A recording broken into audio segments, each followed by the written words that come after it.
Assalamu alaikum, my dear students. My name is Laiba Tahir, lecturer zoology from MK Preparations platform.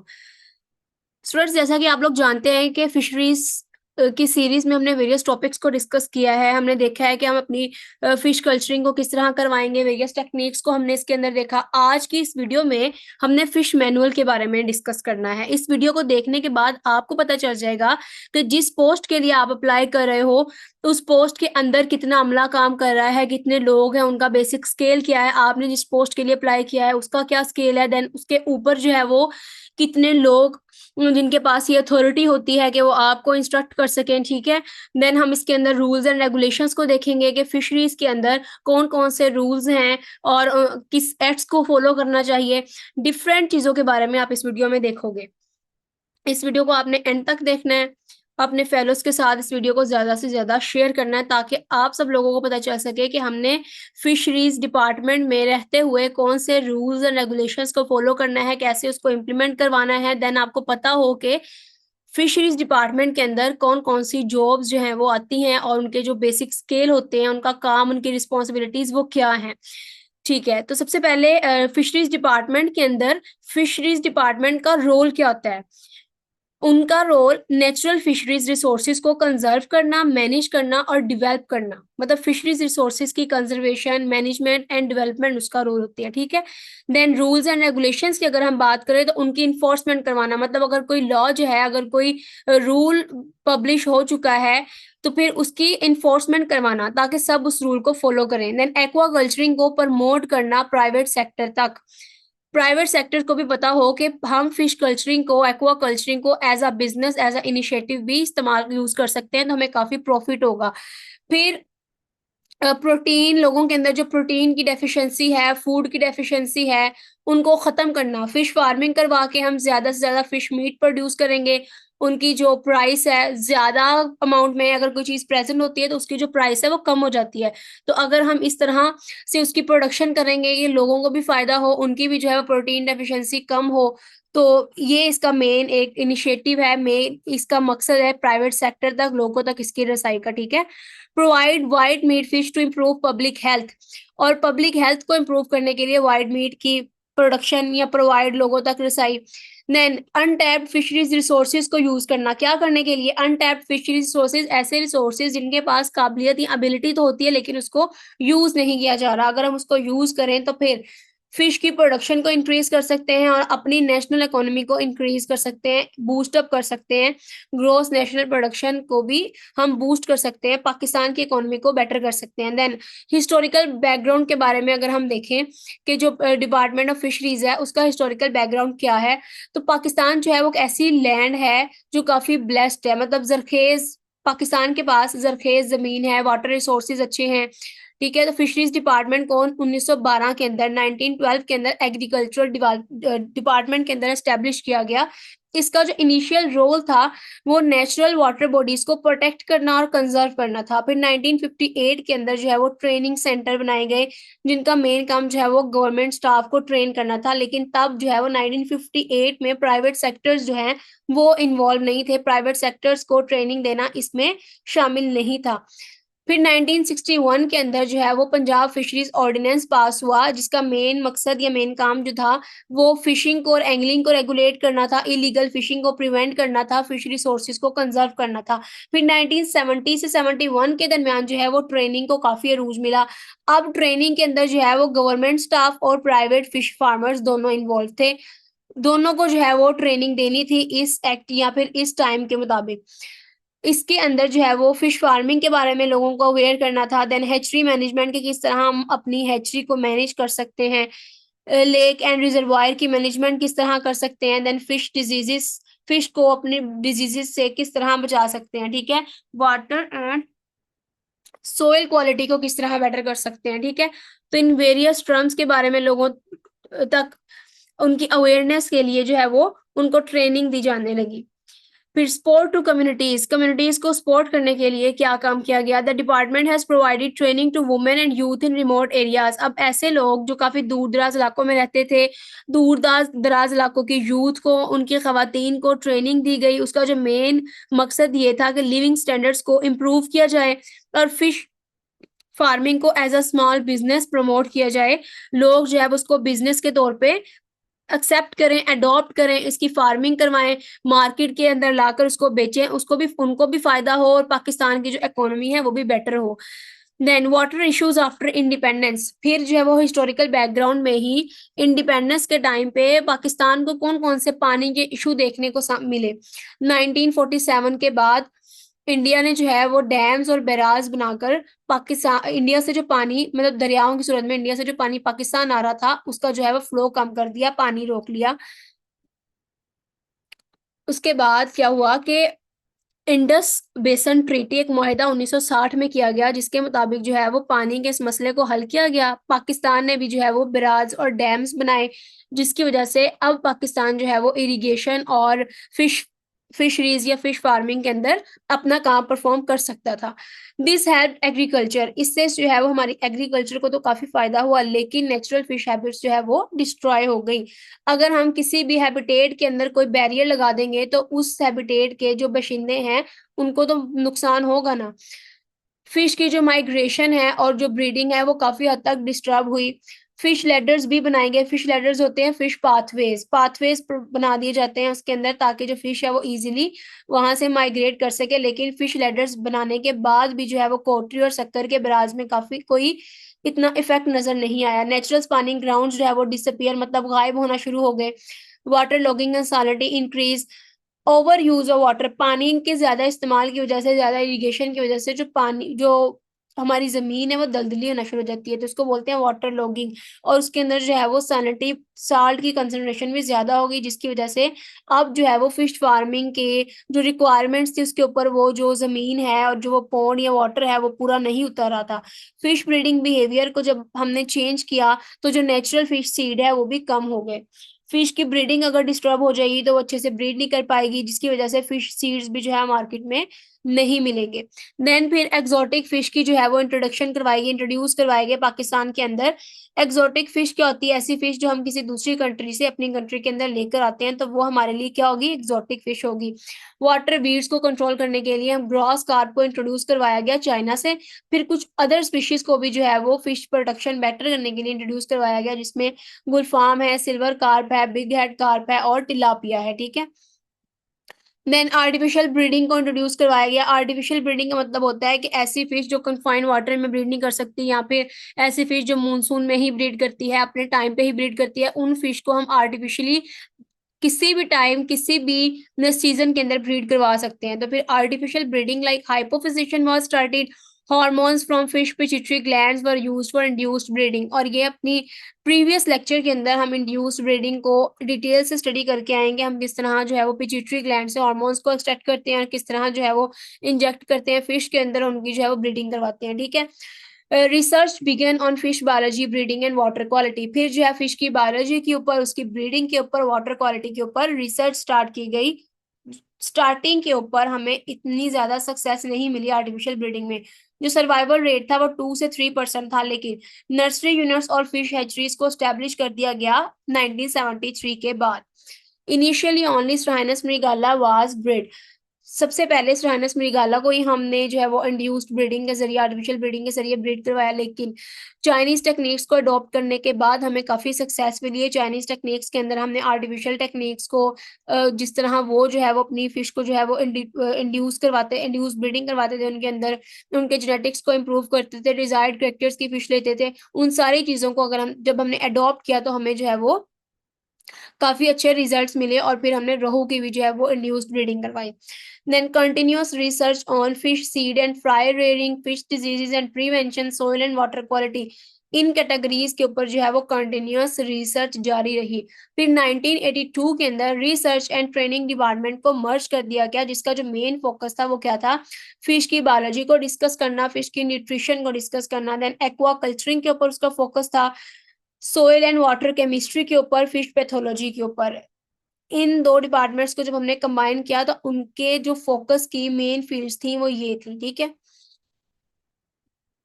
Then fisheries research and training institute now has computer lab, अब fisheries research और training institute के पास computer labs हैं, separate hostels हैं man और women के लिए, auditorium और library with updated fishery literature, fishery literature मौजूद है लाइब्रेरी के अंदर, 6 modern labs for disease diagnosis, pond complex for practical research and training, practical research और ट्रेनिंग के लिए पॉन्ड्स कॉम्प्लेक्स हैं, डिजीज डायग्नोसिस के लिए मॉडर्न लैब्स बना दी गई। 1988 के अंदर जो पोजीशन थी डायरेक्टर फिशरीज की, जिसका जो बेसिक स्केल था वो 19 था, उसको अपग्रेड करके डायरेक्टर जनरल फिशरीज में कन्वर्ट कर दिया गया, जिसका बेसिक स्केल जो था वो 20 कर दिया गया। ठीक है, फिर फर्स्ट एक्वाकल्चर डेवलपमेंट प्रोजेक्ट कब स्टार्ट हुआ, या फिर फर्स्ट जो हमने अपना प्रोजेक्ट स्टार्ट किया वो कौन से सन में किया, क्या डेट थी उसकी? 1981 से लेकर 1986 तक का ये ड्यूरेशन था, 5 इयर्स का ड्यूरेशन, जिसमें हमने अपना फर्स्ट एक्वाकल्चर डेवलपमेंट प्रोजेक्ट लगाया। उसकी जो कॉस्ट थी वो 44.986 मिलियन थी, with ADB share of ₹21.129 million. मतलब एशियन डेवलपमेंट बैंक ने जितना कंट्रीब्यूट किया था वो इतने मिलियन कंट्रीब्यूट किया था, और पाकिस्तान ने खुद अपना जो है वो इतने मिलियन कंट्रीब्यूट किया था। मतलब 50-50% जो है वो इनकी यहाँ पर कंट्रीब्यूशन थी। इसकी जो फिजिकल रिक्वायरमेंट्स थे उसमें क्या था, ग्लास जार हैचरीज की फॉर्मेशन करवाई गई, रेयरिंग टैंक्स की, फीड रूम्स वर बिल्ड, ये बनाए गए, provided at 4 hatchery and nursery units. Then 18 residential houses जो है वो बिल्ड किए गए डिफरेंट नर्सरी यूनिट्स के ऊपर, डैम्स के ऊपर, ताकि फिशरीज डिपार्टमेंट स्टाफ वहां पर रह सके। A library cum museum hall was built at the Fisheries Research and Training Institute, Manawan, Lahore. Library और म्यूजियम हॉल को बिल्ड किया गया रिसर्च और ट्रेनिंग इंस्टीट्यूट के साथ। Scientific equipment and machinery were provided and installed, scientific equipments और machinery provide की गई, उनको इंस्टॉल किया गया फिशरीज रिसर्च इंस्टीट्यूट्स पर, और जितने भी पंजाब के अंदर हैचरी यूनिट्स हैं उन सब पर ये जो है वो मशीनरी को इंस्टॉल किया गया। फिर 11 fellowships were granted as plan in the project. फिर इस प्रोजेक्ट को जो है वो 11 फेलोशिप्स दी गई। फेलोशिप्स मतलब 11 लोग ऐसे जो काफी काबिल थे, उनको स्कॉलरशिप्स दी गई। ठीक है, 2 senior officers also completed study hours, 3 expert consultants were hired. फिर एक्सपर्ट कंसल्टेंट्स 3 जो थे वो हायर किए गए, जिसमें एक प्रोजेक्ट एडवाइजर था जो एडवाइस करता था कि प्रोजेक्ट की प्लानिंग जो है वो किस तरह से करनी है। Then warm water fish farming expert था, फिश सीड स्पेशलिस्ट था। फिर डॉक्यूमेंट्री फिल्म बनाई गई, उस फिल्म का नाम माही परवरी रखा गया, जिसको जो है वो एग्जीबिशंस के अंदर, पब्लिक इवेंट्स, फेयर्स के अंदर जो है वो चलाया गया, ताकि लोगों के अंदर जो है वो इस प्रोजेक्ट के बारे में और फिशरीज या एक्वाकल्चरिंग के बारे में अवेयरनेस पैदा की जा सके। ठीक है, A survey on fish farming was conducted and the final report was published. Fish farming के ऊपर जो है वो सर्वे किया गया और फाइनल रिपोर्ट पब्लिश की गई। Fish seed production increase from 4.01 million to 77.9 million. Fish seed की जो प्रोडक्शन थी वो हमने 4.01 मिलियन से 77.9 मिलियन तक इंक्रीज की 2006 से 2007 के दरमियान। और जो फिश की प्रोडक्शन थी वो हमारे पास 10,500 मैट्रिक टन से लेकर 7,300 मैट्रिक टन तक जो है वो इंक्रीज हुई। ठीक है, 2006 से 07 तक। मतलब ये जो है इसकी एट द एंड रिजल्ट जो था इस प्रोजेक्ट का था कि हमने इतनी जो है वो उनकी फिश सीड की प्रोडक्शन में भी इजाफा किया, और देन जो है वो फिश की प्रोडक्शन में भी इजाफा किया। फिर जो second Pakistan aquaculture development project था वो 1990 से 1996 के दरमियान लगाया गया। इस प्रोजेक्ट के अंदर जो टोटल कॉस्ट थी वो हमारे पास 147.350 मिलियन थी, जिसमें जो गवर्नमेंट पाकिस्तान है उसने 36.840 मिलियन शेयर किया था, और एशियन डेवलपमेंट बैंक ने जो है 110.510 मिलियन जो है वो शेयर किया था, और इसका जो गेस्टेशन पीरियड है वो भी 5 इयर्स तक का था। ठीक है, इसके जो मेन कंपोनेंट्स थे इस प्रोजेक्ट के वो क्या थे? स्ट्रेंथनिंग ऑफ स्पोर्ट्स सर्विसेज को स्ट्रेंथ देना, अपग्रेडेशन एंड एक्सटेंशन सर्विसेज। इसका क्या मतलब है? This discipline aims at transfer of technology to private sector तक जो है वो टेक्नोलॉजी को लेकर जाना, establishment of model fish farms with an area of 300 acres and provision of advisory and technical assistance on fish farming to the private sector. मतलब लोगों तक जो है वो इसकी एजुकेशन प्रोवाइड करना, 300 एकर्स तक जो है वो फिश फार्म्स लगाना, ताकि लोगों को इसके बारे में अवेयरनेस हो कि फिश फार्मिंग के जरिए भी जो है वो बिजनेस स्टार्ट किया जा सकता है। Then producer and consumer education programme. Producer मतलब वो जो अब फिश को जो है वो प्रोड्यूस कर रहे हैं, फिश की रेयरिंग कर रहे हैं, उनकी ग्रोथ करवा रहे हैं। देन कंज्यूमर जो उनको कंज्यूम कर रहे हैं उनके एजुकेशन पर्पसेस के लिए काम करना। ठीक है, उसके लिए उन्होंने जो है वो इलेक्ट्रॉनिक मीडिया यूज किया, प्रेस ब्रोशर्स, पम्फलेट्स, हैंडबिल्स को यूज किया गया, वेरियस टीवी प्रोग्राम्स को, रेडियो टॉक्स को, फिल्म शोज को अरेंज करवाया गया, देन जिंगल्स को यूज किया गया जो 77 से 3 सेकेंड ड्यूरेशन तक के छोटे छोटे सॉन्ग्स होते हैं, जिसके जरिए जो है लोगों में अवेयरनेस प्रोवाइड की गई, उनको मोटिवेट किया गया कि फिश की जो है वो फार्मिंग करवाई जाए, फिश को जो है वो कंज्यूम किया जाए, अपनी डाइट के अंदर उसको यूज किया जाए अपनी न्यूट्रिशन वैल्यू को बेहतर करने के लिए। देन जो है वो ट्रेनिंग दी गई। This discipline includes establishment of 2 training सब सेंटर्स। फिर ट्रेनिंग सब सेंटर्स बनाए गए, एक रावलपिंडी के अंदर बनाया, दूसरा बहावलपुर के अंदर बनाया, along with the creation of hostel facilities, और साथ में हॉस्टल फैसिलिटीज भी दी गई for the participants for training courses joining from the remote areas to alleviate the hardships of private fish farmers who are reluctant to come to Fisheries Research and Training Institute Lahore for this purpose। मतलब उनका कहने का ये है कि ऐसे लोग जो रिमोट एरियाज पे रहते हैं, जो आने में उनको काफी मुश्किल होती है, दुश्वारी होती है, उनको हॉस्टल्स प्रोवाइड किए गए ताकि वो आए और आकर जो है वो ट्रेनिंग सेंटर से ट्रेनिंग ले। Then data collection and analysis, फिर जो है वो इसके अंदर ईच एंड एवरीथिंग फिश के रिलेटेड जो है वो डाटा कलेक्ट किया गया और उनको जो है वो एनालाइज किया गया, टेबलेटेड फॉर्म में प्रोवाइड किया गया ताकि इजीली कोई भी पर्सन जो है वो यहाँ से डाटा कलेक्ट करके उसकी एनालिसिस कर सके, उसको देख सके। Then institutional development, establishment of project management office, project management office की जो है वो एस्टेब्लिशमेंट की गई, क्योंकि ये इंस्टीट्यूशनल डेवलपमेंट है तो उसके अंदर जो है वो मैनेजमेंट ऑफिस की स्टैब्लिशमेंट की गई इसके अंदर। Provision of overseas training 23 fellowships जो है वो प्रोवाइड की गई, जिसके अंदर जो है वो पीएचडी 2 पीएचडी थे, एमएस 8 थे, शॉर्ट टर्म कोर्सेज जो है वो 9 थे और स्टडी टूर्स जो थे वो 4 थे। टोटल 23 फेलोशिप्स कंप्लीट कर दी गई यहाँ पे। देन वुमेन ट्रेनिंग, अब इस प्रोजेक्ट की सबसे मेन जो बात ये थी कि इसके अंदर वुमेन्स को ट्रेन किया गया कि वो अपने घर से जो है वो किस तरह इस कारोबार को या फिर फिश कल्चरिंग को शुरू कर सकती हैं। ठीक है, इसका जो मेन ऑब्जेक्टिव था वो क्या था, 120 एक साल के अंदर 120 खवातीन को जो है वो ट्रेन करना in the discipline of fish culture and breeding of culturable and ornamental varieties of fish, designing and decoration of aquaria, preparation of fish feed, net making techniques and other parameters for of fish farming। मतलब इसका main मकसद ये था कि लोगों खवातीन को इस चीज में ट्रेन करना कि वो किस तरह ऑर्नामेंटल वराइटी फिश की ऑर्नामेंटल वराइटी को कल्चर करवा सकती हैं, देन एक्वेरिया को किस तरह से डिजाइन कर सकती हैं, फिश फीड को कैसे प्रिपेयर करेंगी, नेट को किस तरह से बनाएंगी, और कुछ और जो भी एक्वा कल्चरिंग के रिलेटेड पैरामीटर्स थे उन सब के बारे में खवातीन को जो है वो ट्रेनिंग दी गई। Special courses of short duration for the lady teachers during summer vacations in their educational institutes, lady teachers को जो है उनके समर वेकेशन में शॉर्ट ड्यूरेशन में स्पेशल कोर्सेज दिए गए ताकि वो पढ़ाएं और लोगों तक अवेयरनेस पहुंचाएं। Organisation of training programme for rural women in the above discipline at community level, rural women तक भी जो है वो ट्रेनिंग प्रोग्राम की ऑर्गेनाइजेशन की गई। देन हमारे पास है यूनिफॉर्म प्रोजेक्ट, इस प्रोजेक्ट का भी मेन फोकस क्या था, खवातीन की ट्रेनिंग करना। ठीक है, to provide improved sports services particularly in health care, nutrition and training of women in fishing business, to initiate the government and non-government service providers in the area into awareness of women concerned। अब इसके अंदर जो है वो government and non government service providers इस area मतलब provide किए गए ताकि वो खवातीन को जो है वो अवेयर करें। And commitment to the mainstreaming of women in development activities to strengthen linkage among government departments and NGOs in the delivery of the benefits to fishing communities। Okay, then आता है हमारे पास major development initiatives during 2001 to 9, 2001 से 2009 के दरमियान जो है वो कौन से डेवलपमेंट इनिशिएटिव्स लिए गए।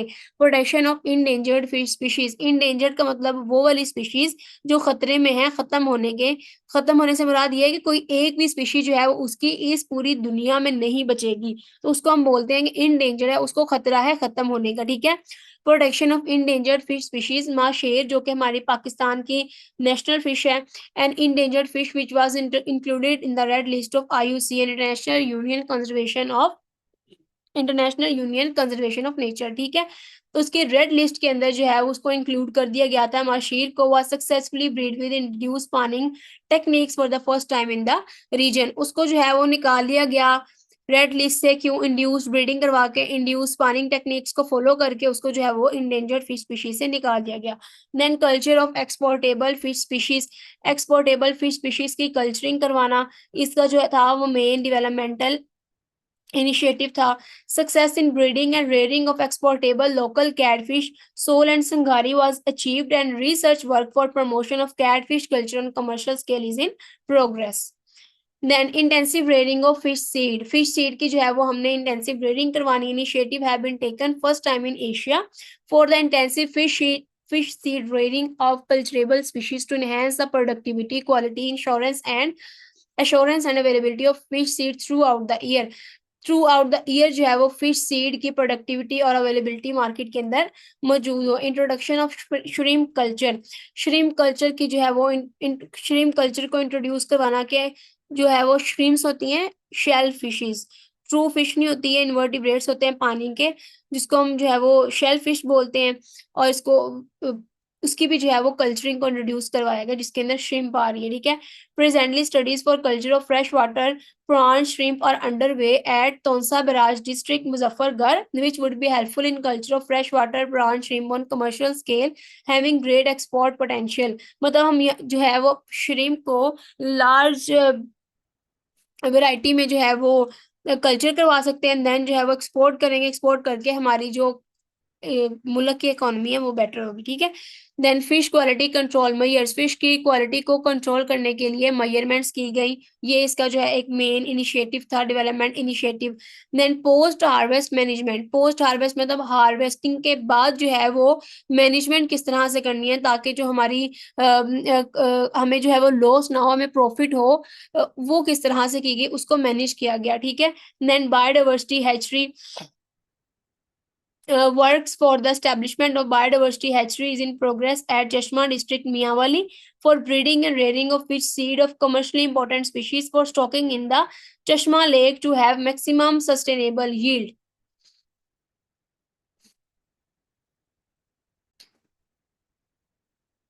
बायोडाइवर्सिटी हैचरी के अंदर जो है ना वो हम इम्पोर्टेंट स्पीशीज के फिश सीड्स को रेयर करते हैं, ब्रीड करते हैं ताकि हमें जो है वो मैक्सिमम सस्टेनेबल यील्ड मिल सके, ठीक है।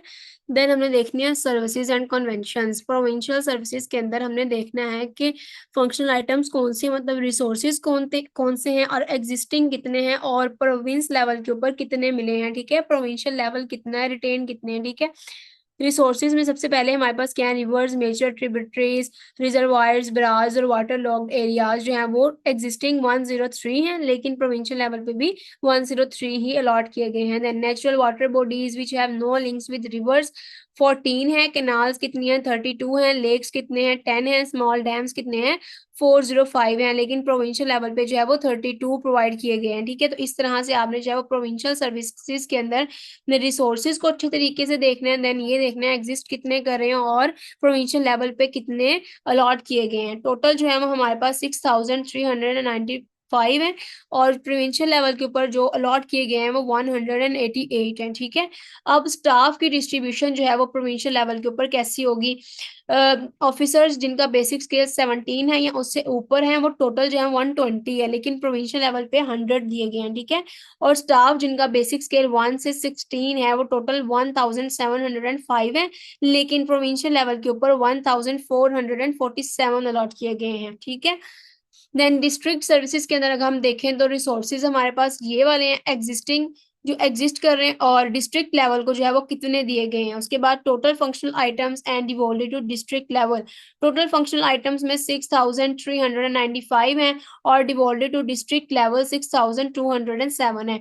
अगर हम स्टाफ की बात करें तो बेसिक स्केल 17 के ऑफिसर्स या उससे अबव जो है 120 है, जिसमें से 20 जो है वो डिस्ट्रिक्ट को दिए गए हैं और बिल्कुल इसी तरह 120 में से 100 जो थे वो किसको दिए गए थे, प्रोविंशियल लेवल को, और 20 जो है वो डिस्ट्रिक्ट लेवल को दे दिए गए हैं। फिर स्टाफ बेसिक स्केल 1 से 16 तक का जो स्टाफ है वो टोटल 1705 है, जिसमें से 258 जो है वो डिस्ट्रिक्ट लेवल को दिया गया है, पीछे 1447 जो था वो प्रोविंशियल लेवल को दिए गए थे, ठीक है। Then international conventions, international conventions क्या थे, मतलब कौन कौन से प्रोग्राम्स को जो है वो इंट्रोड्यूस करवाया गया, कौन कौन से प्रोग्राम्स जो है वो रन कर रहे हैं। Biosphere reserve under UNESCO map, MAB stands for man and biosphere programme. इसका जो मेन ऑब्जेक्टिव ये है बायोस्फीयर की प्रोडक्शन, ठीक है, मैन की एक्टिविटीज को कंट्रोल करना, रूल्स एंड रेगुलेशंस को अप्लाई करना, ताकि जो है अपनी बायोस्फीयर की जो है वो प्रोटेक्शन कर सके। Then world heritage convention, world heritage मतलब अपने नेचुरल और कल्चरल हेरिटेज को, अपने विरसे को बचाना, ताकि वो हमारी अगली नस्लों तक चल सके, ठीक है। तो इसका मेन इनिशिएटिव यही है कि जो हमारा कल्चरल हेरिटेज है, जो हमारा नेचुरल हेरिटेज है, उनको बचा कर रखना, ताकि उसकी जो है वो डिस्ट्रक्शन ना हो और हमारी नेक्स्ट टू नेक्स्ट जनरेशन जो है वो उसी तरह मूव ऑन करता जाए। Then convention on biological diversity, अब हमने जो है वो बायोलॉजिकल डाइवर्सिटी को बचा के रखना है। इसका जो मेन फोकस है वो क्या है? The convention containing 42 articles and 2 annexes emphasizes the conservation and sustainable use of biodiversity. उसको कंजर्व करना, सस्टेनेबल यूज करना बायोडाइवर्सिटी का, उसकी इकोलॉजिकल, सोशल और इकोनॉमिकल वैल्यू को रिकॉग्नाइज करना। इन सारी चीजों के बारे में पता होगा तो हम जो है वो बायोलॉजिकल डाइवर्सिटी को जो है वो कंजर्व कर सकते हैं।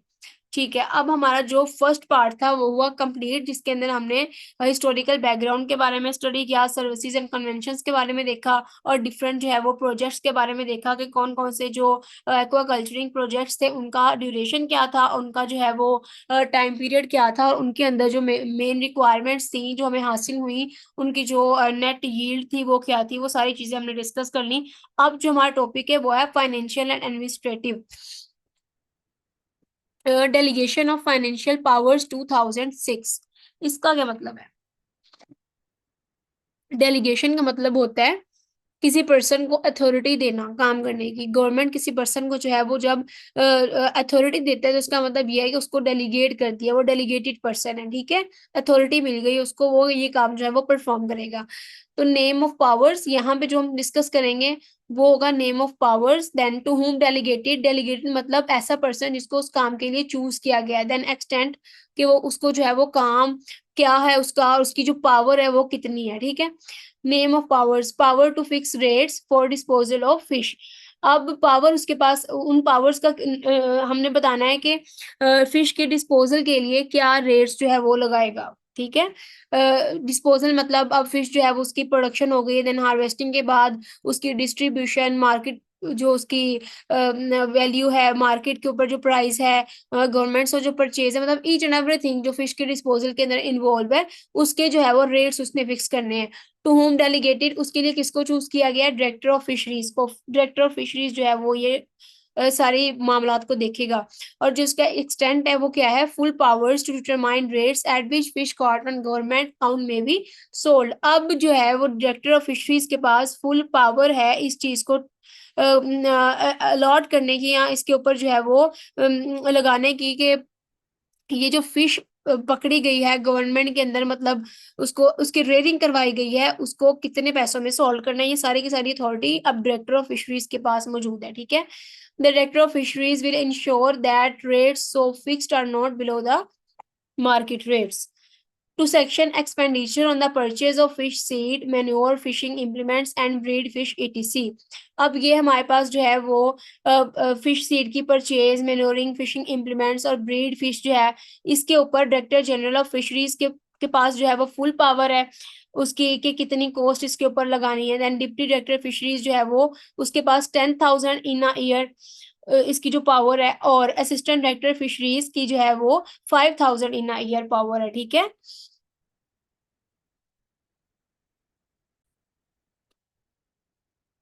ओके स्टूडेंट्स, यहाँ पे उनके बताने का मकसद ये है कि जो डायरेक्टर जनरल फिशरीज है उसके पास फुल पावर होती है, ठीक है, परचेजेस वगैरह को और अलॉट करने की। और डिप्टी डायरेक्टर फिशरीज और असिस्टेंट डायरेक्टर फिशरीज के पास जो है वो लिमिटेड अथॉरिटी होती है, लिमिटेड पावर्स होती हैं, ठीक है। Then to section expenditure on purchase of chemicals, equipments, practice required at research stations, hatcheries, nurseries and training centres, इनके ऊपर जो भी अखराजात की जो भी खर्च होंगे, तो डायरेक्टर जनरल फिशरीज के पास फुल पावर होती है कि वो अपनी मर्जी से जो है वो इसके रेट्स जो है वो डिटरमाइन कर सकता है, ठीक है। Then director general fisheries, deputy director fisheries और असिस्टेंट डायरेक्टर फिशरीज, इन सब की जो रेट्स हैं उनके अंदर जो है वो डिफरेंस आ रहा है, ठीक है। तो इस तरह आपने 4, 5, 6 और 7 को जो है वो पॉइंट्स को अच्छे तरीके से पढ़ के और देख लेना है कि उनके अंदर जो है वो अथॉरिटी में कितने कितने रेट्स जो है वो एक ईयर के अंदर अलॉट कर सकते हैं, कितने जो है वो परचेजेस ये कर सकते हैं, ठीक है। ओके, देन आता है हमारे पास to auction fishing rights. Auction fishing rights का मतलब क्या होता है कि हमने जो है वो नीलामी करके फिशिंग करवानी है, मतलब अपनी जो है मछलियां जो या फिर जो फार्म्स हैं उसकी हम नीलामी कर रहे हैं। जो हाईएस्ट बाइड होगा, जो हाईएस्ट बिड बाइड लगाएगा वो उस चीज को जो है वो परचेज करके ले जाएगा। डायरेक्टर जनरल फिशरीज की अगर हम बात करें तो इसके पास full power subject to condition that open auction is held by auctioning authority that is assistant director fisheries under the auction committees. ये जो असिस्टेंट डायरेक्टर फिशरीज है वो ऑक्शन कमेटी के अंदर रहते हुए जो है ये काम करवाएगा। District auction committee, assistant director of fisheries of the district. Assistant director of fisheries of the district के अंदर जो है वो चेयरमैन आ जाएगा, ऑक्शनिंग अथॉरिटी आ जाएगी, assistant warden of fisheries of the respective district के अंदर जो है उसके मेंबर्स इन्वॉल्व होंगे। Any other assistant director of fisheries of the adjoining district के अंदर भी जो है वो उसके मेंबर्स आ जाएंगे, ठीक है। फिर यहाँ पे हमने जो है वो डिविजनल ऑक्शन कमेटी को देखना है, यहाँ पे प्रोविंशियल ऑक्शन कमेटी के बारे में जो है वो गाइडलाइंस लिखी हुई हैं। देन यहाँ पे हमने जो स्केड्यूल पढ़ना है उसके अंदर यहाँ पे जो है वो नेम ऑफ द पोस्ट लिखी हुई है कि कितनी पोस्ट यहाँ पे मौजूद है, और ट्रांसफरिंग अथॉरिटी, उनको ट्रांसफर करने की जो अथॉरिटी है वो किनके पास मौजूद है। नेम ऑफ द पोस्ट के अंदर क्या है, डायरेक्टर जनरल फिशरीज को ट्रांसफर कर कौन कर सकता है, गवर्नमेंट ट्रांसफर कर सकती है, ठीक है। डायरेक्टर फिशरीज को गवर्नमेंट ट्रांसफर कर सकती है। उसके नीचे deputy director fisheries, principal chemist, senior economist, इनको जो है वो डायरेक्टर जनरल फिशरीज जो है वो ट्रांसफर कर सकता है। देन उसके नीचे जितनी 6 से लेकर 60 तक जितनी भी पोस्ट है उनको ट्रांसफर करने की जो अथॉरिटी होती है वो डायरेक्टर जनरल फिशरीज के पास होती है। Then director fisheries concern with its jurisdiction, इनके पास जो है ये अथॉरिटी होती है कि इन जो भी बेसिक स्केल के ऊपर ये वाले जो लोग प्रेजेंट होते हैं, जो अमला प्रेजेंट होता है उनको ट्रांसफर कर सकता है। और अगर हमने जो है वो डायरेक्टर जनरल फिशरीज को ट्रांसफर करना है तो वो फिर जो है वो फिशरीज की जो गवर्नमेंट इन्वॉल्व है वो उसको ट्रांसफर करेगी, ठीक है। और इन सारी पोस्ट के बारे में हमने नेक्स्ट जो है वो स्टडी कर लेना है, ठीक है। अब यहाँ पे हम लोगों ने स्टडी करना है, यहाँ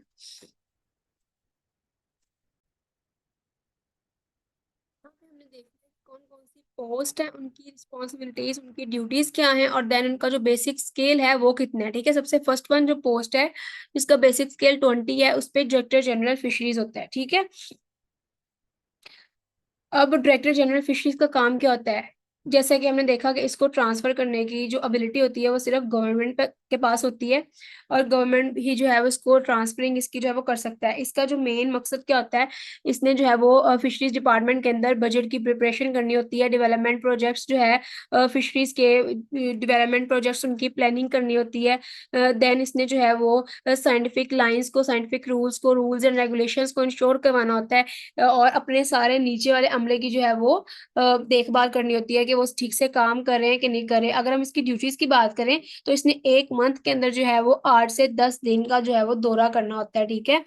जिसके अंदर वो जो है वो एक नर्सरी को विजिट करेगा, फिश फार्म को और हैचरीज को अपने टूर में विजिट करेगा। फिर जो है वो डेवलपमेंटल प्रोजेक्ट की अगर हम बात करें तो एक मंथ के अंदर जो है वो उसने एक डेवलपमेंट प्रोजेक्ट विजिट करना होता है, ठीक है। तो ये डायरेक्टर जनरल फिशरीज की रिस्पॉन्सिबिलिटीज हैं। देन डायरेक्टर फिशरीज एक्सटेंशन, उसका जो बेसिक स्केल होता है वो 19 होता है। अब इसकी क्या रिस्पॉन्सिबिलिटीज होती हैं या फिर इसकी जो ड्यूटीज है वो क्या होती हैं। इसने जो है वो 5 से 7 दिन का दौरा करना होता है एक मंथ के अंदर, ठीक है। और इसने जो है वो नेशनल वाटर बॉडीज को विजिट करना होता है, ठीक है। डेवलपमेंटल प्रोजेक्ट्स इसने बनाने होते हैं, उसकी प्रमोशन करनी होती है फिश और फिशरीज डिपार्टमेंट के अंदर। देन जो है वो रिसर्च के लिए प्लानिंग प्रोवाइड करनी होती है, ठीक है। देन आता है हमारे पास director fisheries research and training से रिलेटेड, ठीक है। ये रिसर्च और ट्रेनिंग का डायरेक्टर होगा। इसका जो बेसिक स्केल होगा वो 19 होगा, ठीक है। इसने जो है वो रिसर्च और ट्रेनिंग के रिलेटेड जितने भी काम है या जितना भी अमला है उसकी देखभाल इसने करनी है, ठीक है।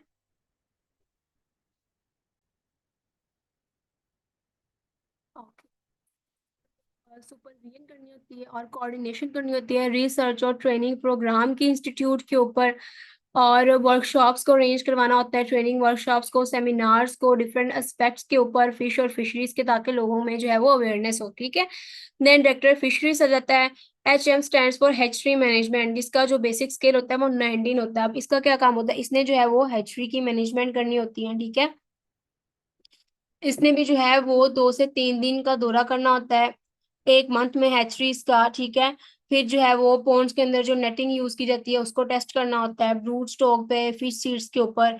देन जो है वो उसने एनुअल एडमिनिस्ट्रेटिव और टेक्निकल इंस्पेक्शन को एटलीस्ट 3 हैचरीज के अंदर देखना होता है। ठीक है। तो ये इसके डिफरेंट ड्यूटीज हैं। उसके बाद आता है हमारे पास director general, director fisheries aqua culturing. अब इसका जो इसका काम क्या होगा, ये जो है वो मैनेजमेंट करेगा, सुपरविजन करेगा एक्वा कल्चरिंग की, जिसके अंदर नर्सरी यूनिट्स आ जाएंगे और ट्रेनिंग सेंटर्स आ जाएंगे। ठीक है। और ये जो है वो इंश्योर करेगा स्टॉक इम्प्रूवमेंट को। ठीक है। और एग्जॉटिक स्पीशीज को इंट्रोड्यूस करवाएगा ताकि हमारी जो क्रॉप है वो बेटर हो जाए। फिर डिप्टी डायरेक्टर फिशरीज जो है, इसका लिंक जो है एडमिनिस्ट्रेशन से होगा। ठीक है। इसका जो बेसिक स्केल होता है वो 18 होता है। ठीक। इसकी जो ड्यूटी है, इसका क्या काम है, ये जो है वो डायरेक्टर जनरल फिशरीज को असिस्ट करेगा एडमिनिस्ट्रेटिव मैटर्स के अंदर। ठीक है। और ये जो है वो स्टाफ की स्ट्रेंथ के ऊपर, वैकेंसी पोजीशन के ऊपर, यहाँ पे सरफेस रिकॉर्ड्स के ऊपर इसका जो प्रॉपर रिकॉर्ड मौजूद होगा इसके पास। ठीक है। और इसने जो है वो मेंटेनेंस करनी होती है, प्रिपरेशन करनी होती है ओल्ड रिकॉर्ड फाइल्स की। देन जो है वो एक मतलब इसका जो लिंक है वो एडमिनिस्ट्रेशन के साथ होगा। ठीक है। Deputy director fisheries P&D, deputy director fisheries P&D stands for budget preparation and financial periodicals. इसका क्या काम होता है, ये जो है वो प्रिपरेशन करता है वर्किंग पेपर्स की डिफरेंट टेक्निकल एस्पेक्ट्स के ऊपर। ठीक है। ये फिश फार्मिंग की, सीड प्रोडक्शन की, उसकी डिस्ट्रीब्यूशन की, देन रिसर्च ट्रेनिंग प्रोग्राम्स की कोऑर्डिनेशन करवाता है। ठीक है। और इसका भी जो स्केल है वो 18 होता है। देन आता है हमारे पास deputy director fisheries district level के ऊपर, इसका भी जो स्केल है वो कितना है, 18 स्केल का ये ऑफिसर होता है। ठीक है। इसकी जो इसकी रिस्पॉन्सिबिलिटी, इसकी ड्यूटी होती है, ये कंजर्वेशन और मैनेजमेंट में इन्वॉल्व होता है नेचुरल फिशरीज की। ठीक है। और ये फिशरीज के जो रूल्स एंड रेगुलेशंस हैं उनकी भी पासदारी करवाएगा। ठीक है। स्पोर्ट फिशरीज की भी डेवलपमेंट करवाएगा। Then deputy director fisheries training, इसका भी जो है वो बेसिक पे स्केल कितना होता है, 18 होता है। ठीक है। इसका क्या काम होता है, इसने जो है वो ऑर्गेनाइज करवाना होता है मास मोटिवेशन प्रोग्राम, और लोगों तक जो है वो इंफॉर्मेशन प्रोवाइड करनी होती है। ठीक है। लोगों की को ट्रेनिंग करवानी होती है थ्रू वर्कशॉप्स, थ्रू मतलब कि सेमिनार्स, और मतलब ट्रेनिंग के रिलेटेड इसका लिंक होगा। ठीक है। जैसे डायरेक्टर फिशरीज का रिसर्च और ट्रेनिंग में काम था, जिसका बेसिक स्केल 19 था, बिल्कुल उसी तरह का डिप्टी डायरेक्टर फिशरीज का काम होगा और ट्रेनिंग के हवाले से। देन डिप्टी डायरेक्टर फिशरीज का जो लिंक है वो मतलब बेसिक स्केल उसका 18 होगा, और वो भी जो है वो हैचरी मैनेजमेंट करवाएगा। देन आता है हमारे पास सीनियर इकोनॉमिस्ट।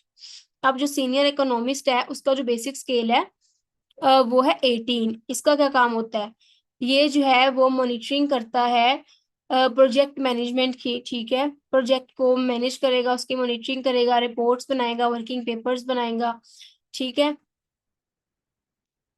उसके बाद आता है हमारे पास प्रिंसिपल केमिस्ट। केमिस्ट का जो नाम है उससे जाहिर होता है कि इसने जो है वो केमिकल्स को स्टडी करना है वाटर के अंदर, और फिश की जो है फीड है उसके बारे में इसका काम होगा कि फिश को जो है वो किस तरह की फीड हमें देनी चाहिए, उसके अंदर जो उसकी डाइट प्लान है वो किस तरह का होना चाहिए। इसका जो बेसिक स्केल है वो 18 होता है। देन सीनियर केमिस्ट रहता है basic scale 17। Then assistant director fisheries district level पे, असिस्टेंट डायरेक्टर फिशरीज जिसके लिए जो है वो अप्लाई कर रहे हो, जिसका टेस्ट आपने देना है, वो 17 ग्रेड की जॉब होती है डिस्ट्रिक्ट लेवल के ऊपर। उसके अंदर जो है वो पूरी एक डिस्ट्रिक्ट आई है, उसके अंदर सारी की सारी मैनेजमेंट जो है वो असिस्टेंट डायरेक्टर करेगा। ठीक है। इसका काम क्या होता है, वेरियस डिस्ट्रिक्ट्स के दरमियान जो है वो कोऑर्डिनेशन क्रिएट करवाना। ठीक है। और फिशिंग राइट्स को, पब्लिक वाटर एरियाज में फिशिंग राइट्स को, मतलब रूल्स एंड रेगुलेशंस को वहाँ पे प्रॉपर तरीके से अप्लाई करवाना। ठीक है। और नेचुरल फिशरीज की डेवलपमेंट और मैनेजमेंट या कंजर्वेशन का सारा प्रोसेस जो है वो असिस्टेंट डायरेक्टर फिशरीज ही देखता है। ठीक हो गया। Then assistant director fisheries publicity ये 17 ग्रेड की जॉब है। असिस्टेंट डायरेक्टर फिशरीज ट्रेनिंग की 17 ग्रेड की जॉब है। देन जोलॉजिस्ट जो है वो 17 ग्रेड की जॉब है उसकी। Then budget and account officer 17 grade का ऑफिसर है। एवेल्युएशन ऑफिसर 17 ग्रेड का।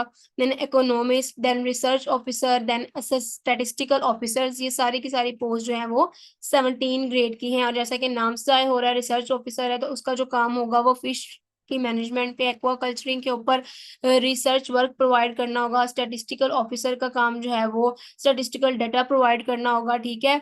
बजट्स एंड अकाउंट्स ऑफिसर मतलब ये सारे के सारे बजट को देखेगा, कितना बजट जो है वो इस प्रोजेक्ट के अंदर लग रहा है एक, और कितने हमें जो है वो प्रॉफिट या लॉसेस के बारे में जो है ये बताएगा, ठीक है। देन आता है एडमिनिस्ट्रेटिव ऑफिसर, ये भी जो है वो 17 ग्रेड की जॉब है। देन केमिस्ट, बीएस केमिस्ट जो है वो 16 ग्रेड की जॉब है। इसका भी काम क्या होगा, ये वाटर के अंदर केमिकल्स को स्टडी करेगा, देन फीड फॉर्मुलेशन करेगा। देन लाइब्रेरियन जो है वो लाइब्रेरी मैनेजमेंट करेगा, लाइब्रेरी के अंदर जो है वो देखेगा कि बुक्स के अंदर डाटा जो है वो अच्छे तरीके से कोड है, और उसकी सारी की सारी मैनेजमेंट जो है वो लाइब्रेरियन के थ्रू होगी, ठीक है।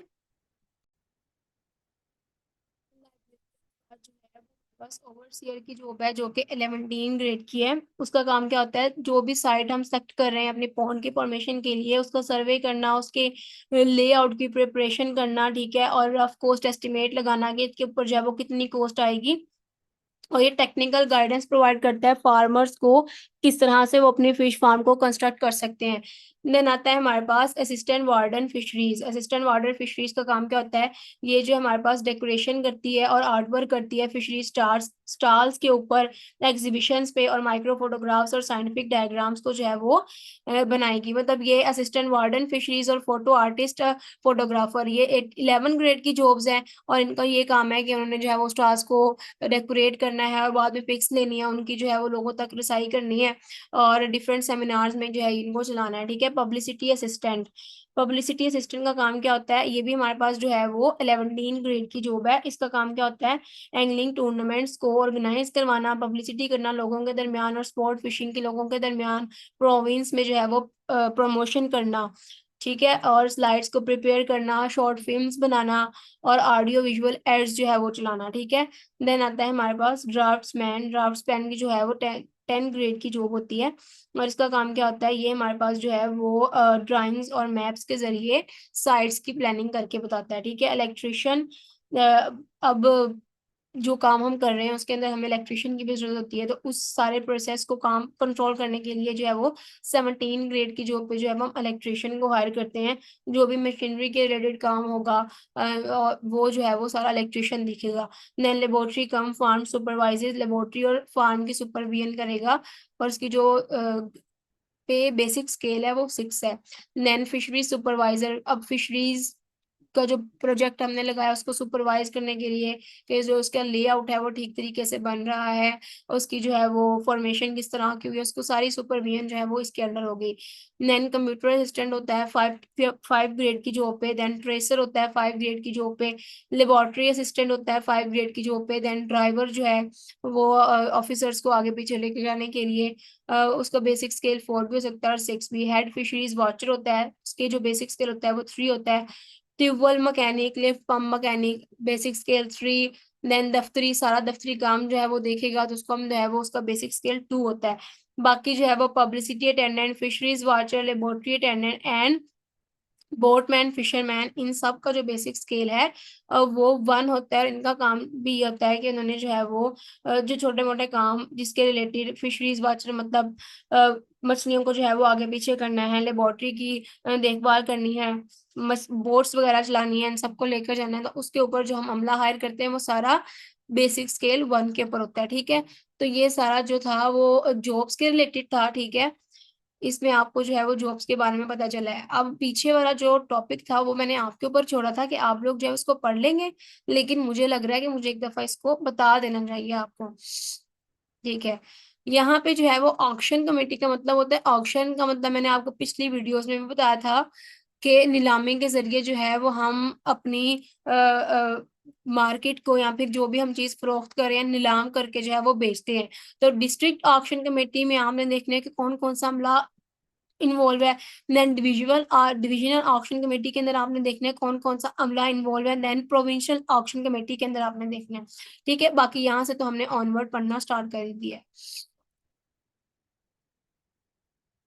देन हमारे दो टॉपिक्स जो है वो कंप्लीट हो चुके हैं। अब हमने जो है वो लेजिस्लेशन मतलब रूल्स एंड रेगुलेशंस को देखना है कि फिशरीज डिपार्टमेंट में हमने कौन से रूल्स को फॉलो करना है या कौन से रूल्स थे, उसके बाद उसके अंदर अमेंडमेंट कौन सी हुई। अमेंडमेंट का मतलब होता है उसके अंदर जो है वो चेंज कौन सा आया। ठीक है, पहले फॉर एग्जांपल एक रूल था जो 1961 में बना, फिर बाद में उसको चेंज कर दिया गया उस एरिया की या फिर उस वक्त की रिक्वायरमेंट को देखते हुए, तो उसको हम बोलते हैं उसके अंदर जो है वो अमेंडमेंट हो गई है। ठीक है, तो ये वेरियस रूल्स को हमने जो है अपनी नेक्स्ट स्लाइड्स में डिस्कस करना है। तो सबसे फर्स्ट वन जो है वो है पंजाब फिशरीज ऑर्डिनेंस 1961। 1961 का हमने जो है वो यहाँ पे ऑर्डिनेंस डिस्कस करना है, जिसको 2001 तक जो है वो चेंज कर दिया गया था। अब applies to the entire Punjab province, ये जो है वो पूरे पंजाब प्रोविंस के ऊपर अप्लाई हो रहा था ट्राइबल एरियाज को छोड़कर। इसके अंदर अब मेन डेफिनेशंस जो हैं, मेन टर्म्स इसके बारे में जानना जरूरी है। इसमें प्राइवेट वाटर है मतलब लैंड लॉक्ड और privately owned water bodies. Private water का मतलब होता है जो लोगों के पास हो, गवर्नमेंट के पास ना हो, लोगों की प्रॉपर्टी हो। ठीक है, प्रोविंशियल वाटर के अंदर रिवर्स आ जाएंगे, canals, barrage crossing district boundaries. Then district water के अंदर local water bodies confined within district boundaries. District boundaries के अंदर जो आएंगे वो डिस्ट्रिक्ट वाटर, और जो डिस्ट्रिक्ट बाउंड्रीज को क्रॉस करेंगे वो प्रोविंशियल वाटर के अंदर आ जाएगा।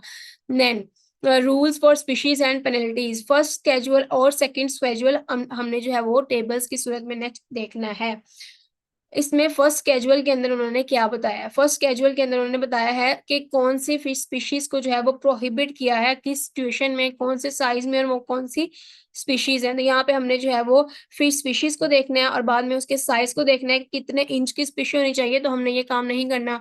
और यहाँ पे हमें देखना है period during which taking of fish by any net cage trap और फिक्स इंजन इज प्रोहिबिटेड, मतलब इस पीरियड के अंदर हम कोई भी गियर यूज करके, कोई भी ट्रैप या नेट केज कुछ भी यूज करके फिश को जो है वो बाहर नहीं निकाल सकते, वो मना किया गया है। तो वो हमने यहाँ पे देखना है। यहाँ पे जो हमारी फर्स्ट स्पीशी है वो है ट्राउट। अगर उसका साइज जो है वो 9 इंच तक है, तो फिर हमने 10 अक्टूबर से 9 मार्च के अंदर जो है वो इस ड्यूरेशन के अंदर उसको उसके ऊपर कोई भी नेट केज या कोई भी गियर यूज करके उसको बाहर नहीं निकालना, ये प्रोहिबिट किया गया, मना किया गया है। देन अगर हम माशीर की बात करें तो उसका साइज जो है वो 12 इंच तक हो। अगर 12 इंच तक है तो फिर 1 जून से 31 अगस्त तक जो है रूल अप्लाई होगा। रहू के लिए 12 इंच साइज हो 1 जून से 31 अगस्त तक।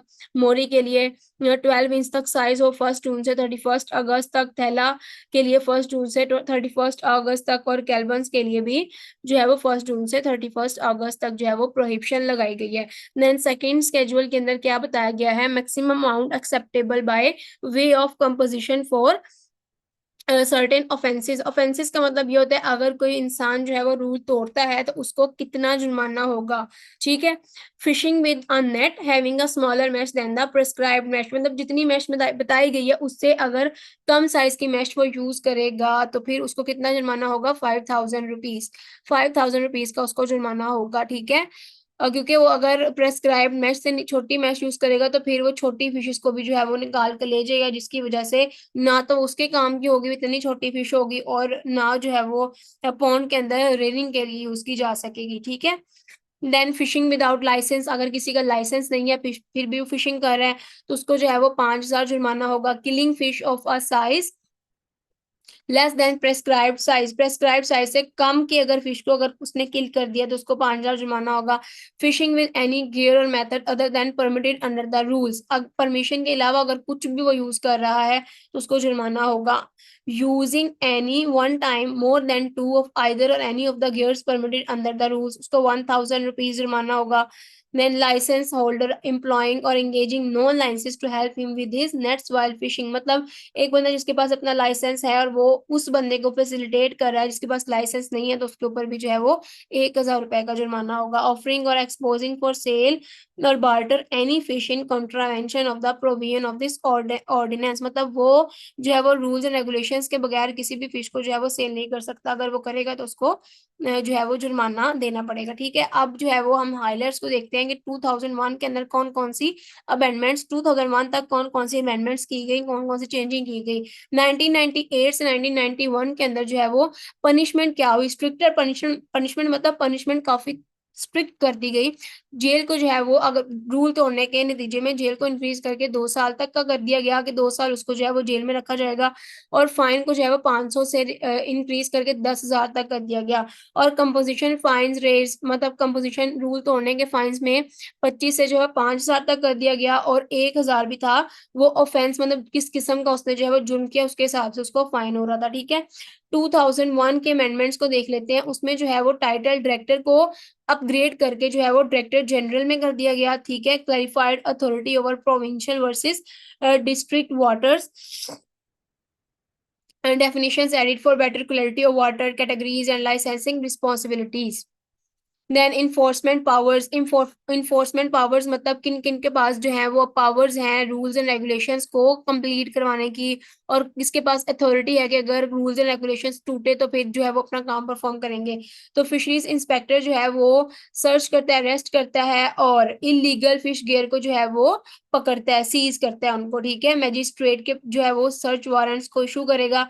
जो पुलिस है वो फिशरीज ऑफिसर्स की उनकी रिक्वेस्ट पे मदद करेगी। देन लोकल ऑफिसर्स ऑफिशियल्स के अंदर पटवारीज और वॉचमैन भी इलीगल फिशिंग को रोकने में काफी मदद देते हैं। ठीक है, लीगल प्रोटेक्शन, गवर्नमेंट ऑफिसर्स जो है वो लीगल प्रोटेक्शन के लिए रूल्स एंड रेगुलेशंस की पासदारी करवाएगी। देन पंजाब फिशरीज रूल जो है वो 1965 के हमने देखने हैं, जो 2001 तक जो है वो चेंज कर दिए गए थे। गवर्नमेंट ऑफ वेस्ट पंजाब ने इसको इशू किया था एग्रीकल्चर डिपार्टमेंट की। इसकी नोटिफिकेशन जो डेट ऑफ नोटिफिकेशन थी वो 8 सितंबर 1965 थी। ठीक है, made under section 26 of the Punjab fisheries ordinance 1961। Okay, part one के अंदर क्या हुआ, these are called Punjab fisheries rules 1965 and apply across the province. 1965 के रूल्स से और पूरे प्रोविंस में अप्लाई किए गए। अब यहाँ में मेजर डेफिनेशंस जिसके बारे में पता होना जरूरी है। लाइसेंसी का मतलब यह है कि a person who has given a fishing licence, जिसके पास जो है वो लाइसेंस है उस पर्सन को बोलते हैं। पब्लिक वाटर्स मतलब rivers, canals, lakes that are not private property, जो किसी बंदे की प्राइवेट प्रॉपर्टी नहीं है। देन सेंचुरी का मतलब areas declared protected for fish under the law, मतलब ऐसा एरिया जिसको जो है वो हमने डिक्लेयर कर दिया है कि ये जो है वो इसके अंदर फिश की प्रोटेक्शन के ऊपर ज्यादा फोकस किया जाएगा, तो उसको हम क्या बोलते हैं, सेंचुरी बोलते हैं। ठीक है, लाइसेंसेस के पार्ट टू के अंदर हमने क्या डिस्कस करना है, लाइसेंस के ऊपर। ऑल फिशिंग लाइसेंस डेली है, मंथली है, किसी का यहाँ पे किसी का सीजनल है, are issued by director general of fisheries. Director general fisheries जो है उसको इशू करेगा। ठीक है, कुछ जो है वो इरिगेशन डिपार्टमेंट के ऑफिसर्स भी फ्री लाइसेंस लिमिटेड नंबर में इशू कर सकते हैं। ठीक है, और जो लाइसेंस की वैलिडिटी है और जो रूल्स है वो डिफरेंट वाटर टाइप्स के ऊपर डिफरेंट होंगे। ठीक है, उसके बाद लीसेस एंड ऑक्शंस। लीसेस का मतलब क्या होता है, लीज का मतलब होता है कॉन्ट्रेक्चुअल एग्रीमेंट, दो पार्टीज के दरमियान अगर कोई कॉन्ट्रैक्ट होता है तो उसको हम लीज बोलते हैं। ऑक्शन मतलब नीलामी के जरिए जो है वो कोई कॉन्ट्रैक्ट हो रहा है। ठीक है, नीलामी का मतलब होता है कि लोग जो है अपनी चीज को नीलाम करते हैं, जो हाईएस्ट बाइडर होता है वो उस चीज को लेकर चला जाता है। ठीक है, पब्लिक वाटर्स में भी lease to private parties for fishing through auctions. Auctions के जरिए पब्लिक वाटर को जो है वो प्राइवेट पार्टीज को दे दिया जाता है। मतलब इसमें ये होता है कि दो पार्टीज के दरमियान एग्रीमेंट होगा, कैसे वो बोली लगाएगा। ठीक है, जो सबसे ज्यादा अच्छी और सबसे जो है वो ऊपर हाईएस्ट बाइड करेगा बाइडर, तो वो उस वाटर पब्लिक वाटर को जो है वो यूज कर सकेगा, या फिर उसको खरीद लेगा और एग्रीमेंट साइन कर लेगा। ठीक है, लीज पीरियड, पेमेंट, यहाँ पे सिक्योरिटी टर्म्स को जो है वो डिफाइन करना यहाँ पे जरूरी है। अगर लीज टर्म्स जो है वो किसी तरीके से ब्रोक हो गई है, मतलब पेमेंट्स डिले हैं या फिर रूल्स तोड़े हैं, रूल्स फॉलो नहीं किए, तो फिर ये लीज जो है वो कैंसिल भी हो सकती है। लीजेस can issue fishing permits under approved rules. ये जो है फिशिंग परमिट्स भी इशू करते हैं लीजेस को अप्रूव्ड रूल्स के अंदर। देन हमारे पास है departmental operations. Fishing in certain reserve waters is only allowed with a special licence. Licences are valid from 1 September to 31 August each year. वो ये कह रहे हैं कि रिजर्व वाटर के अंदर भी स्पेशल लाइसेंस के जरिए हम फिशिंग कर सकते हैं, और उसकी वैलिडिटी भी जो है वो स्पेसिफिक टाइम के अंदर होती है, लाइक 1 सितंबर से 31 अगस्त हर साल जो है वो उसका लाइसेंस एक्टिवेट होगा। देन 2001 के अंदर अगर हम अमेंडमेंट्स को देखें तो जो टाइटल है वो चेंज कर दिया गया, डायरेक्टर ऑफ फिशरीज को डायरेक्टर जनरल ऑफ फिशरीज के अंदर कन्वर्ट कर दिया गया और डिप्टी कमिश्नर को रिप्लेस करके डिस्ट्रिक्ट ऑफिसर रेवेन्यू के अंदर रिप्लेस कर दिया गया उसके टाइटल को। ठीक है, अब यहाँ पे हमने जो है वो लाइसेंस फी देखनी है कि लाइसेंस फी यहाँ पे कितनी है, इंक्रीज करके कितनी हुई है। ऑल फिशिंग गियर जनरल की जो है वो एक सीजन की 120 है। यहाँ पे डिफरेंट जो है वो नेट केज लिखे हुए हैं कि नेट और केज, यहाँ पे डिफरेंट टाइप्स ऑफ गियर जिसके जरिए हम फिश को पकड़ सकते हैं। और यहाँ पे जो है उनकी लाइसेंस फी लिखी हुई है, ये आप लोगों ने जो है वो रीड कर लेनी है। ठीक है, then fish production rules. Fish production rules के अंदर क्या है, specific fish species, minimum sizes और closed season are listed in the first schedule. जो हम पहले स्केड्यूल पढ़कर आए हैं कि कौन सी नेट को हमने जो है वो यूज करना है और किस ड्यूरेशन में हमने जो है वो केज यूज नहीं करना, और ये सारी चीजें हैं। Rohu, mori, thaila minimum 12 inches fishes banned from June 1 to June August 31। मतलब रोहू, मोरी और थैला जिसका साइज जो है वो 12 इंच तक का है, उसको जून 1 से लेकर अगस्त 31 तक बैन किया गया, उसकी फिशिंग हम नहीं कर सकते। देन डीजी फिशरीज जो है वो इस टाइमिंग्स को और स्पीशीज को नोटिफिकेशन के जरिए चेंज भी कर सकता है। देन हमने देखना है कि किस किस्म का जुर्म है और उसका जुर्माना क्या है, ऑफेंस और fine. Fishing with net smaller than allowed, allowed net से अगर फिशिंग छोटे नेट में मतलब स्मॉलर नेट से की गई है तो उसको 5,000 जुर्माना होगा। लाइसेंस के बगैर की है 5,000। Killing under size fish, size से छोटी फिश को किल किया है 5,000 जुर्माना। इलीगल गियर यूज किया है तो 5,000 जुर्माना। Using more than 2 permitted gears, 2 permitted gear से ज्यादा गियर्स आपने यूज किया तो 1,000 जुर्माना।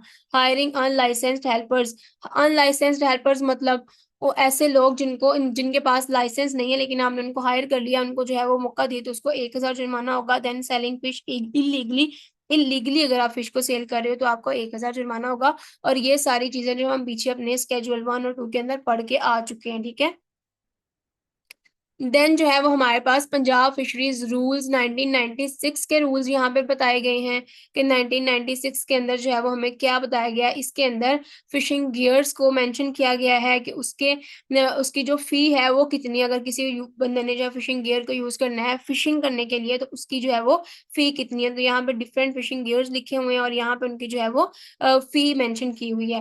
देन जो भी अमेंडमेंट हुई है उसकी कॉपी जो है वो इंफॉर्मेशन की कॉपी फॉरवर्ड की जाती है किन पर्सनैलिटीज को, director general fisheries Punjab Lahore, all director fisheries in Punjab, deputy directors fisheries in Punjab, assistant director fisheries in Punjab, section officers government of the Punjab finance department and the super in intended government printing press Punjab Lahore for publication in the next gazette, ताकि सारे जो है वो each and everything हर जगह पे इस act की जो भी अमेंडमेंट हुई है उसकी पब्लिकेशन हो जाए। ठीक है, यहाँ पर भी आप लोगों ने जो है वो फिशिंग उसको देख लेना है, गियर्स को कि कौन कौन से ट्रैप्स को यूज करके हम फिशिंग कर सकते हैं और उनके लाइसेंस की जो है वो फी कौन सी है। ठीक है, देन हमने देखना है यहाँ पे पंजाब फिशरीज एक्ट 1999, इसका जो ओवरव्यू वो क्या है। फिश ये this act amends the Punjab fisheries ordinance of 1961, मतलब 1961 के अंदर अमेंडमेंट हुई तो 1999 जो है वो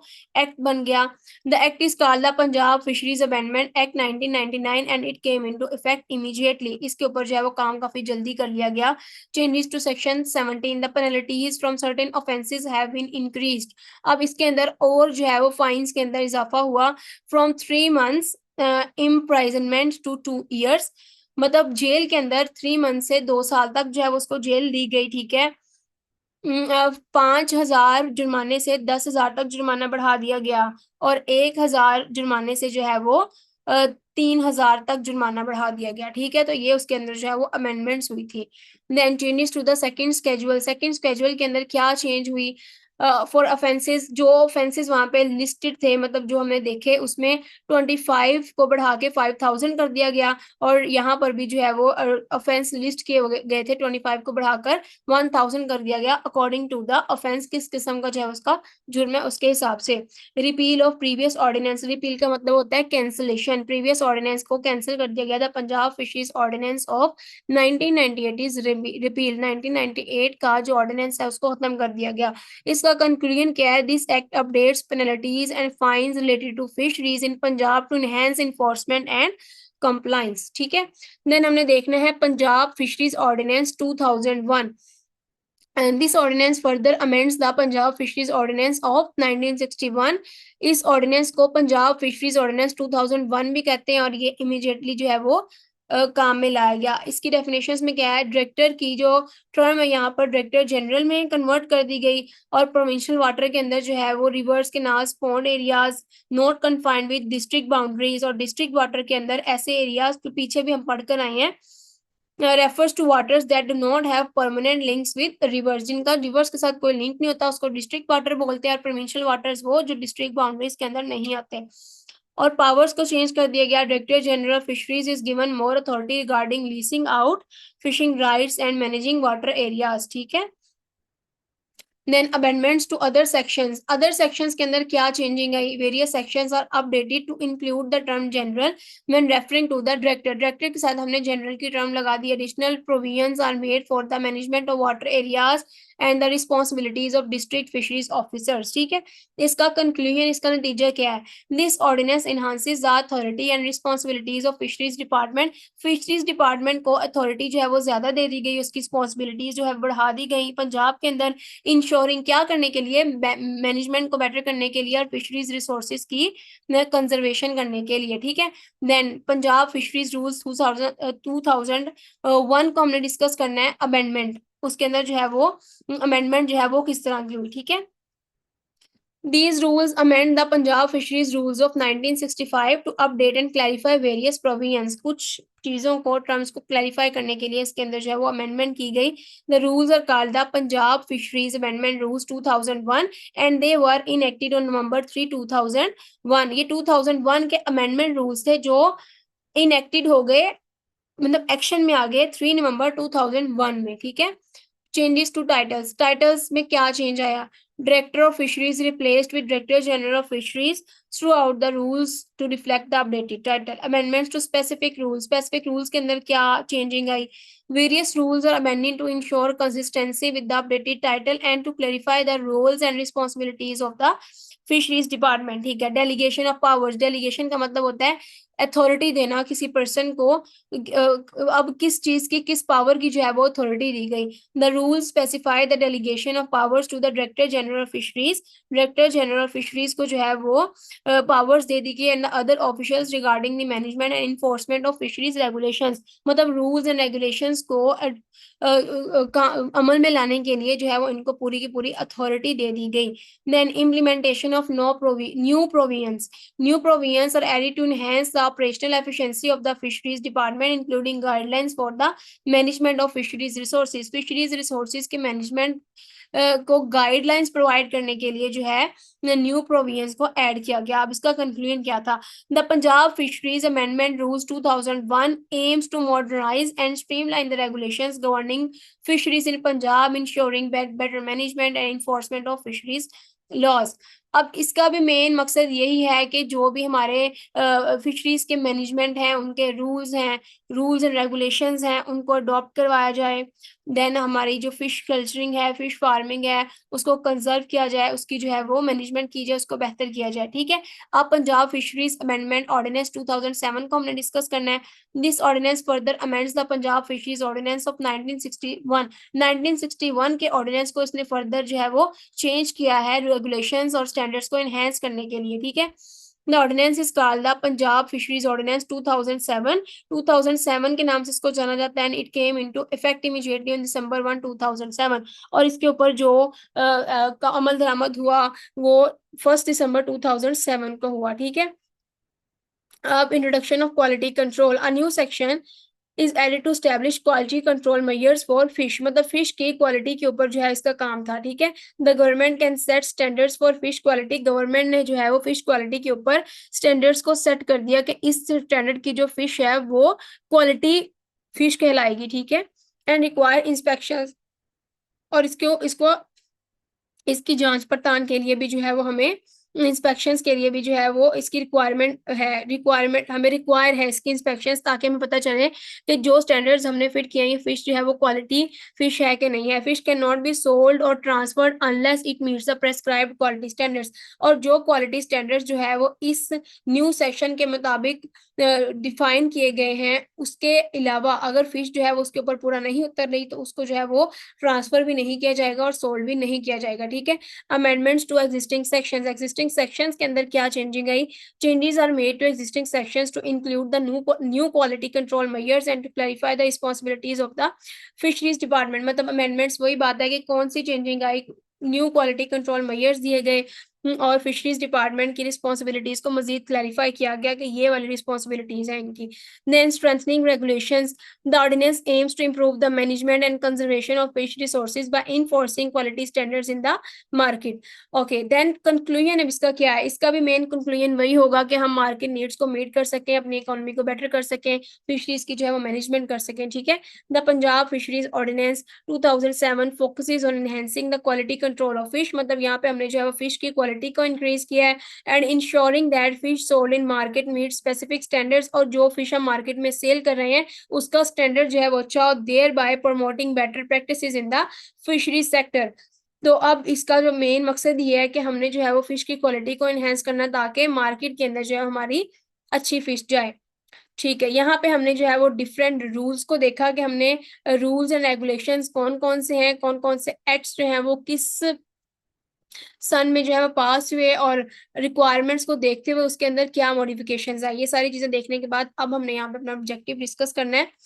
Which of the following amendments to the Punjab Fisheries Ordinance specially increase the penalties for violations related to fishing practices? अब कौन से रूल के अंदर या कौन सी ऑर्डिनेंस के अंदर जो है वो ये काम परफॉर्म किया गया? पंजाब फिशरीज ऑर्डिनेंस 2001 में, या पंजाब फिशरीज अमेंडमेंट एक्ट 1999 में, पंजाब फिशरीज अमेंडमेंट ऑर्डिनेंस 2007 में, या फिर पंजाब फिशरीज अमेंडमेंट रूल्स 1996 में? तो फिर हमारा जो करेक्ट ऑप्शन है वो बी है, पंजाब फिशरीज अमेंडमेंट एक्ट 1999। अगर आपने पीछे वाले एक्ट्स जो है वो अच्छे तरीके से पढ़े हैं, आपने फिश मैनुअल को अच्छे तरीके से पढ़ा है, तो आप ये MCQ इजीली सॉल्व कर सकते हैं। ठीक है।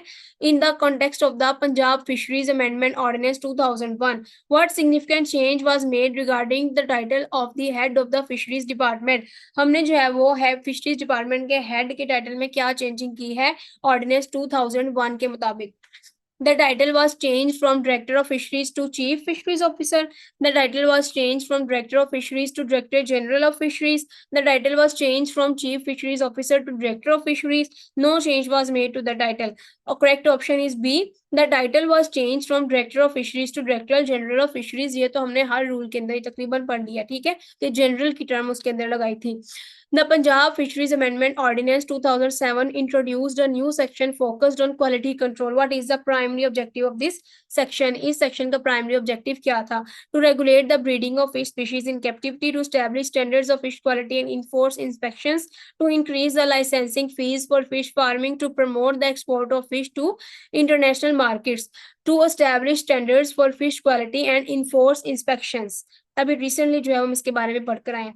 Which of the following provisions was repealed by the Punjab fisheries act 1999? अब जो है वो किस अमेंडमेंट को या फिर किस प्रोविजन को कैंसिल कर दिया गया एक्ट 1999 के मुताबिक? The Punjab fisheries amendment ordinance 2001, the Punjab fisheries amendment ordinance 1998, the Punjab fisheries rules 1965, the Punjab government rules of business 1974, the Punjab fisheries amendment ordinance 1998 को जो है वो कैंसिल कर दिया गया, रिपील कर दिया गया। What was the primary focus of the Punjab Fisheries Amendment Rules 1996 in the relation to the licensing system? To simplify the process of obtaining fishing licenses, to increase the fees associated with various types of fishing licenses, to eliminate or to introduce a new category of fishing licenses for recreational fishing, to increase the fees associated with various types of fishing licenses। हमने जो है वो licence की fees को increase कर दिया। What is the BS level for the मतलब basic scale level for the director general fisheries and what is one of there primary responsibility? अब जो है वो डायरेक्टर जनरल फिशरी का बेसिक स्केल क्या है और उसकी प्राइमरी रिस्पॉन्सिबिलिटी वो क्या है? उसका 19 ये तो हमें पता है ना कि बेसिक स्केल 19 तो उसका हरगिज नहीं है। Basic scale 20 to assist the secretary government of the Punjab in fisheries matters, क्योंकि इसका स्केल सबसे हाई है तो इसका काम क्या है, जो गवर्नमेंट है फिशरीज डिपार्टमेंट की उसको असिस्ट करना, उसकी जो है वो हेल्प करना, ठीक है। देन BS 18 भी नहीं और BS 17 भी नहीं, ठीक हो गया जी। Basic scale, BS stands for basic scale. The deputy director fisheries administrative holds which basic scale level and what is one of their key duties. अब इसका बेसिक स्केल लेवल कौन सा, इसकी ड्यूटी कौन सी है। Basic scale 18 to supervise the budget preparation. No. Basic scale 17 to maintain the service records of staff. Basic scale 19 to conduct inspections of hatcheries. Basic scale 20 to manage the conservation of natural resources. Basic scale 17 to maintain the service records of staff. ठीक है. What is the primary duty of the assistant director fisheries training at the basic scale level of 17? To supervise the financial aspects of the department, to deliver lectures on various biological aspects of fish and fisheries, to maintain the breeding of fish species, to conduct research on fish species. तो इसका काम क्या है, lectures को deliver करना biological aspects fish और fisheries के ऊपर, क्योंकि ये ट्रेनिंग के साथ इसका लिंक है। Then, which basic scale level corresponds to the senior chemist and what is one of their responsibilities? Basic scale 18 to supervise the work of research officers. Basic scale 17 to conduct physico-chemical studies of water. तो यहाँ पे हमारे पास chemist आ गया है, तो chemist का मतलब आपको पता है कि ये हमारे पास water की physico-chemical nature को study करेगा, तो ये हमारे पास correct option is बी जो है वो आपका करेक्ट ऑप्शन है। What is the basic scale level for the fishery supervisor and what is one of their main responsibilities. Fishery supervisor का बेसिक स्केल क्या है, उसकी रिस्पॉन्सिबिलिटी क्या है। बेसिक स्केल इसका जो है वो 6 है, to conduct surveys of fisheries resources, fisheries resources के सर्वेज को कंडक्ट करवाना। Then when was the department of fisheries establish, department of fisheries कब जो है वो एस्टैब्लिश किया गया, 1912 के अंदर हमने बड़ा एग्रीकल्चर डिपार्टमेंट के अंडर जो है उसको स्टैब्लिश किया गया था 1912 में। What was promulgated in 1961, Punjab fisheries rules, Punjab fisheries ordinance, both A and B none of the above. Punjab fisheries ordinance को 1961 में किया गया। In which year were nursery units establish, nursery units को कौन से ईयर में एस्टैब्लिश किया गया, 1973 में, 1981 में, 1982 में, 1988 में, 1973 के अंदर। What was the total cost of the Pakistan aquaculture development project, first aquaculture development project की जो टोटल कॉस्ट थी वो कितनी थी, 21.129 मिलियन, 44.986 मिलियन, 50 मिलियन या फिर 100 million. The correct option is B. What was the total cost of second Pakistan Aquaculture Development Project Punjab as originally approved? तो उसकी कॉस्ट जो है वो टोटल कितनी थी, 110.510 million, 147.350 million, 267.124 million and 200.284 million. तो correct option is B, 147.350 million जो है वो इसकी ओरिजिनल सेकंड प्रोजेक्ट के ऊपर कॉस्ट आई थी, और ये सारा हमने जो है वो अपनी स्लाइड्स के अंदर डिस्कस कर लिया है। ठीक है बेटा, मैं उम्मीद करती हूँ आप सब लोगों को जो है वो फिश मैनुअल की समझ आई होगी। ठीक है, फिश मैनुअल के अंदर मेन जो फोकस होता है वो हमारा ये होता है कि इसके अंदर जो रूल्स एंड रेगुलेशंस है वो कौन से सन के अंदर बनाए गए, उसके अंदर अमेंडमेंट्स कौन से सन के अंदर की गई। देन हमारे पास जो है वो जॉब्स कौन कौन से बेसिक स्किल्स की, उनकी रिस्पॉन्सिबिलिटीज और ड्यूटीज क्या हैं। देन हमें पता हो कि जो लाइसेंसेज हैं या ऑफेंसेज या फिर उनके नतीजे में होने वाली पनिशमेंट्स वो क्या चीज है। ठीक है, okay students, hope best for your exam, जो आपका टेस्ट है अच्छे से देकर आना। तब तक के लिए अल्लाह हाफिज।